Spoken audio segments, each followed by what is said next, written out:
Hey, I'm David Platt with Radical, and I want to take a moment just to encourage you from Jeremiah chapter 29, verse 11. For I know the plans I have for you, declares the Lord, plans for your welfare and not for evil, to give you a future and a hope. Unfortunately, though, these words from God to his people through Jeremiah are often misunderstood today.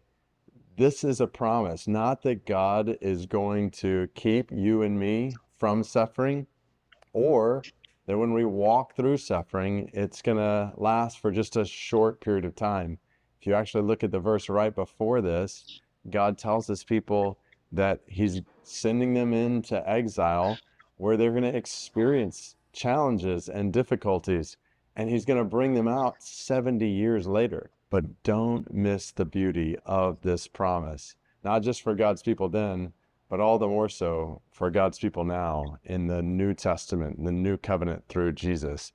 God has not promised that he's going to keep us from all suffering in this world. Instead, God has promised that he's going to bring us through all suffering in this world.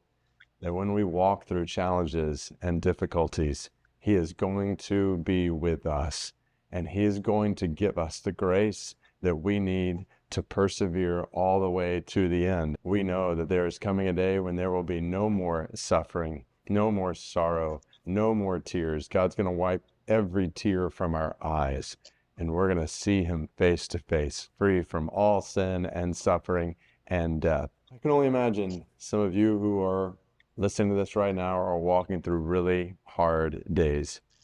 And I just want to encourage you with this word from God to you. He is with you. He is for you, and he promises he will bring you through. Jesus has died on the cross for our sins. He's risen from the dead. He's conquered sin and death. And for all who trust in him, he will have the last word. And his promises to you will keep you all the way to the end as you hold fast to him.